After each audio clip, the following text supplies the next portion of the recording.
Assalamu alaikum, bonjour tout le monde, j'espère que vous allez bien, j'espère que vos activités se portent à merveille. Quant à moi, ça va, alhamdulillah. Alors aujourd'hui, je suis fi nga xamantene moy DGPU, ñëwaat na fi pour indi fi benen dossier client ba nga xamantene mom tamit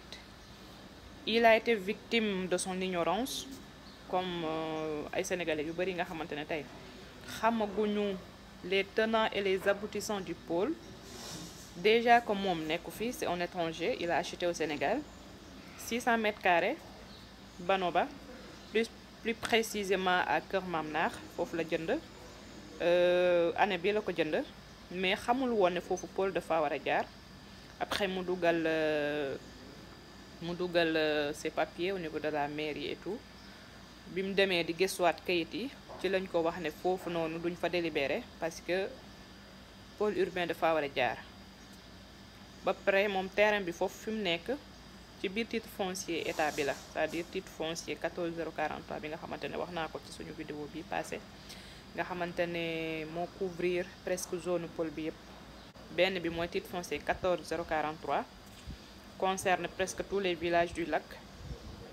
Kër Balla Kër Mamnar Deni Géej Kër Marembeng Kër Simiri tous ces villages là foofu la concerné. Après am na aussi beneen titre foncier bi te mu nekk dans la région de Thiès ci côte bi noonu dem donc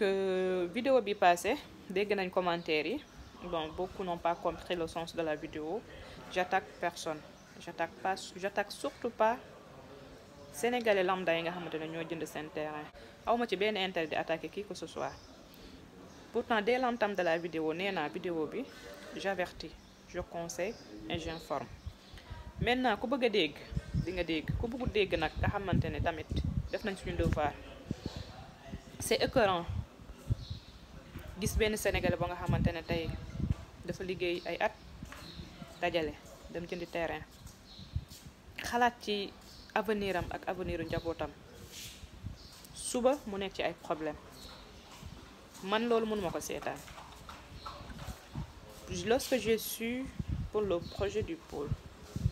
et que j'ai eu la confirmation de son existence, j'ai fait une série de vidéos sur ça comme mon avertissement. Mais sénégalais dafa am ñu nga xamante ne tey dañoo soofantal lépp en fait dañ leen di informer peut-être ñu jàppee ko ay kaf. Am na ñu nga xamante ne dégg nañ l'existence du pôle mais teewul ñu ngi dem Lac Rose di jënd seen terrain parce que peut-être dañuy jàpp ne peut-être xam nga peut-être avec le temps seen problème dina faju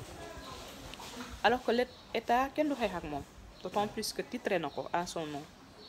Ça devient beaucoup plus compliqué pour ñi nga xamante ne ñooy jënd ci dernièrement yi ñu am seen kayit parce que ci dernièrement bi ñu am seen kayit parce que li nga xamante ne moomeelu état la te état prévoir fa benn projet c'est pas conseillé vraiment d'acheter là-bas. Mais vous pouvez acheter dans les villages environnants fi nga xamante ne vous avez la certitude que pôle bi jaarul foofu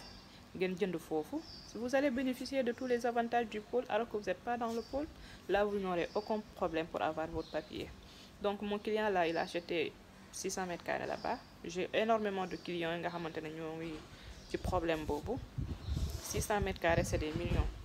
xaalis bu bari la. Mais fi mu ne nii mënul am foofu noonu benn kayit parce que ce soit la mairie de Niaga Tivaouane Peulh ou bien mairie Bambilor bi pour partie yi nga xamante ne moo concerné pôle bi délibéré tuñu foofu joxeetuñu foofu noonu benn kayit. Donc mu metti pour ki nga xamante ne tey am na acte de vente am du mën a am délibération c'est-à-dire acte administratif du mën a am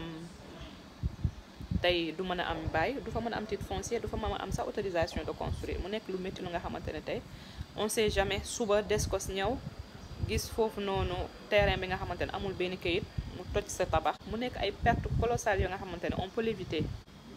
Moo tax à chaque fois dama leen di avertir ci zone yi nga xamante ne jënd fa terrain wóorul te zone lac bi da cee bokk. Actuellement je suis dans la salle d'attente de la DGPU. J'attends mon tour pour pouvoir déposer le dossier là de mon client. Léegi actuellement loolu lañ mën a dafa gum pour le moment muy déposer xaar état xaar régularisation yi Il y a pas mal de personnes qui m'ont appelé yi nga xamante ñoo dëkk dans la zone di tiit pour seen avenir. ñooñu peut-être dañoo seetaanul vidéo bi jusqu'à la fin. mais j'avais dit que ñi nga xamante ne ñoo fa dëkk ñooñu kenn du leen fa jëlee c'est ce que l'État a dit. soo xoolee seen rencontre yi ñuy def avec la population de ces villages là yëpp assuré nañ leen que ñoom kenn du leen fa jëlee parce que tamit nit mënoo ko fekk mu dëkk ci benn bërëb pendant des années nga ñëw di ko yëkkati foofu c'est pas censé. donc ñooñu qu'ils soient rassurés état bi nee na du leen fa jëlee. ils vont les régulariser parce que ñu bari sax dëkk nañ fa mais amuñu seen kayit dinañ leen régulariser dinañ étendre seen village parce que village bu nekk am na ay extension yi nga xamante ne moom lañ prévoir pour màggaayu dëkk bi. voilà il y aura aussi des infrastructures qui vont être réalisées au niveau de la zone parce que tamit dëkk bi comme niñ ko xamee dëkk Sénégal dañu ñëw rek dëkk du am ay lotissement et tout donc dinañ gën a lotisser waat la zone pour cadrer ko ak plan directeur d'urbanisme yi. donc peut-être que dans ces réaménagements dina ci am normalement ñi nga xamante ne dinañ leen affecté mais ñooñu dinañ leen recaser te dinañ leen indemniser.